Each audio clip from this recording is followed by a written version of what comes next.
In this video, I will be covering determinants, eigenvectors and eigenvalues, homogeneous coordinates, invertibility, and matrix transformations.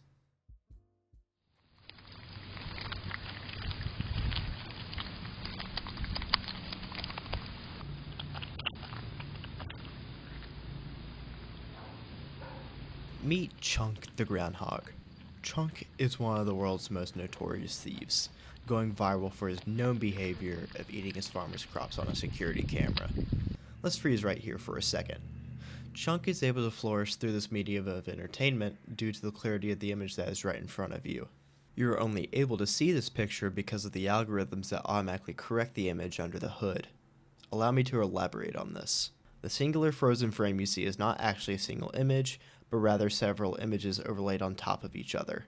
You see, a typical camera uses RGB filters to capture color, since by themselves a complete image would be too difficult to process.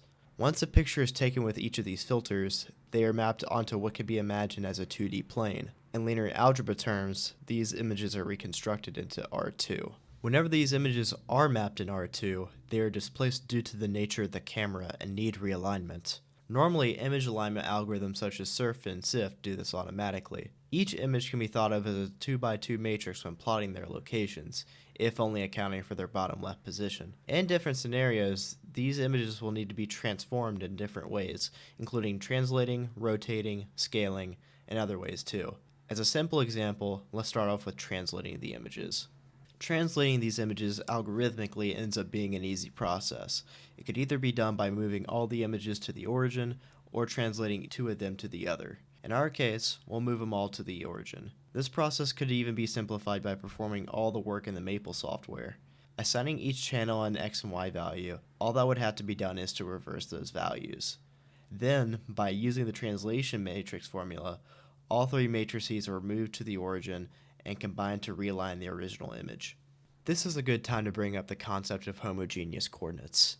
Homogeneous coordinates help preserve the matrix when performing certain operations on them, usually providing an extra dimension to do this. If every vector within the system was altered, then the spatial qualities within the matrix would not be preserved. There are certain transformations that utilize these homogeneous coordinates. This then begs the question, which transformations are okay to use? It all comes down to the concepts of homogeneous coordinates and determinants. These algorithms in place need to make sure the actions they are performing don't damage the quality of the image.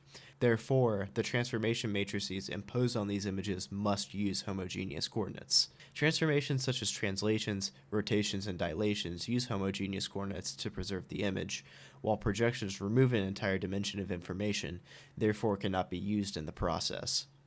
In addition, the concept of determinants reveals the validity of a transformation.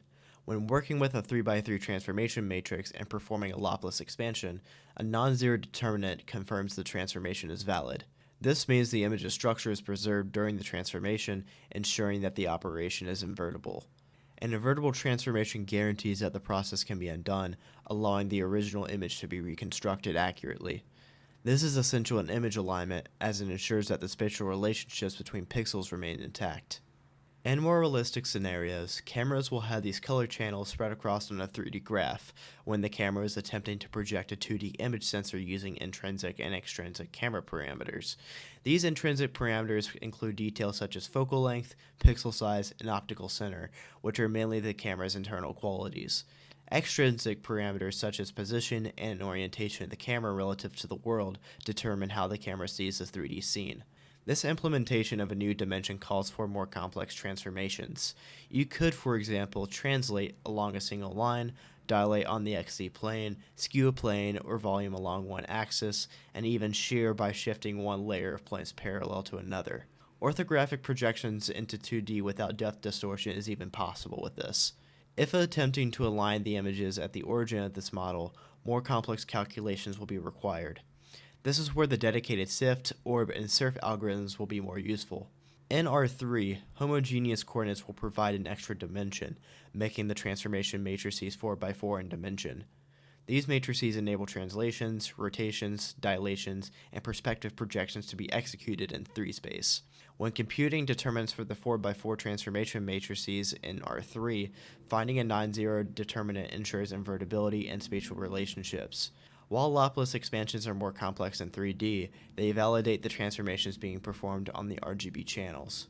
Eigenvalues and eigenvectors play a very important role regarding image alignment. Recall that given matrix A, AX equals lambda x. X represents the eigenvector, while lambda is an eigenvalue, which is a scalar that transforms the eigenvector. In general, eigenvectors are the directions that remain unchanged during the transformations. Eigenvalues indicate how much the eigenvector is scaled during the transformation. For image alignment, these concepts are very important in the fact that they show the comparisons between the transformed channel and the original. Homogeneous coordinates maintain their consistency during these transformations. Non-zero eigenvalues confirm that transformation preserves dimensionality. If an eigenvalue did have a zero value, it would mean a collapse in dimensions, which is a loss of information. In image alignment, valid transformations ensure RGB channels align without distortion or information loss. Throughout the research and information gathering process, I came across several reliable sources that taught me a lot about image capturing and alignment. I learned about how cameras project a 2D image into a 3D environment and how it uses algorithms such as SIFT, ORB, and SURF to realign the separated channels. The algorithms mentioned can be found on the OpenCV website. Determinants, invertibility, and homogeneous coordinates were also important concepts, so I made sure to refer back to the As You Learn glossary page to understand the definitions for each of them. I also made sure to refresh my memory regarding eigenvectors and eigenvalues using the summary found below. Overall, the actions behind taking a picture is such a fascinating process. Knowing that in a video, this is happening dozens of times per second gives an incredible realization of how fast and capable these computers and algorithms are. Think about how in the singular video of Chunk the Groundhog, each individual frame uses complex algorithms to align the images correctly. I really learned a lot about cameras and algorithms during the research process, and I hope you all learned a few things as well. This is my final project presentation for linear algebra, and I thank you all for watching.